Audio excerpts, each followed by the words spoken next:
ফজরের ক্যাম্পেইন শেষে বাংলা মোটর মোড় দিয়ে যাওয়ার সময় এক পথচারী তাকে আলিঙ্গন করে হাতে একটি নোট গুঁজে দিচ্ছেন। পরবর্তীতে জানা যায় ওই ব্যক্তি রাতভর সেখানে রুটি ও কলা বিক্রি করেন। আসন্ন জাতীয় সংসদ নির্বাচনে ঢাকা ৮ আসনে স্বতন্ত্র প্রার্থী হিসেবে প্রতিদ্বন্দ্বিতা করছেন উসমান হাদী।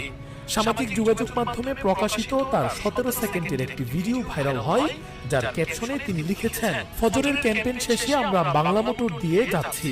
এই চাচা আমাকে দেখে জড়ায় ধরে হাতের মধ্যে একটা নোট গুঁজে দিলেন।